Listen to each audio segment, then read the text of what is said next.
নেইমারকে ছাড়া বিশ্বকাপের আগে ব্রাজিলের বিশাল একটা জয়। এখন দেখেন লাইনটা শুনতে কিন্তু মোটামুটি ভালোই লাগতেছে, কারণ ব্রাজিল টিম এখন আর নেইমার ডিপেন্ডেন্ট না, ফুললি নেইমারের উপর ডিপেন্ড করে এই টিমটা চলতেছে না।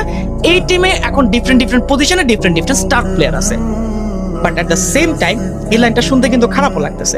এবং খারাপ লাগার রিজন কি? Obviously Neymar. আমি একজন আর্জেন্টিনা ভক্ত, বাট আমি একজন নেইমার ফ্যানও। সো নেইমারকে ছাড়া যখন আমি ব্রাজিলের খেলা দেখি আমি তাকে সবসময় মিস করি, এবং আজকেও তাকে মিস আমি করছি অ্যাজ ইউজুয়াল ভাবে। বাট আজকে যতটা না তাকে আমি ইমোশনালি মিস করছি, তার থেকে বেশি আমি তাকে ট্যাকটিক্যাল ওয়েতে মিস করছি। আমার কাছে মনে হয়েছে এই স্কোয়াডের যে একটা মিসিং পাজল দেখা যাচ্ছে সেটা কিন্তু নেইমার জুনিয়র। প্লাস এই গেমটা যদিও ব্রাজিল বিশাল একটা জয় পাইছে, 6-2 স্কোর কিন্তু ছোট মোটো না, বাট আমার কাছে কিছু জিনিস নিয়ে কনসার্নিং লাগছে। কিছু জিনিস নিয়ে আমার কাছে মনে হয়েছে আমার ফুটবল জ্ঞানে, যে ছোট্ট একটা ফুটবল জ্ঞান, এই জ্ঞানে যতটুকু আমি ধরছি সেটা নিয়ে আসলে কথা বলা উচিত।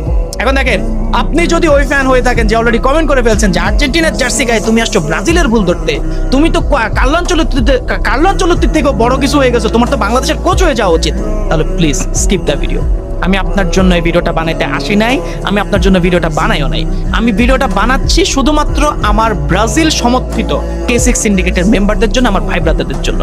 সো আমি ওনাদের জন্য ভিডিও বানাচ্ছি, ওনারা আশা করি দেখবেন ভিডিওটা এবং অ্যাগ্রি ডিসঅ্যাগ্রি করতেই পারেন, বাট গালিগালাজ করলে অবশ্যই জিনিসটা হইতেছে না। এখন দেখেন, আমি শুধুমাত্র ভিডিও বানাই না আমার স্কোয়াডের জন্য, আমার সিন্ডিকেটের জন্য আমি শুধুমাত্র ভিডিও বানাই না, আমি একটা ইনিশিয়েটিভ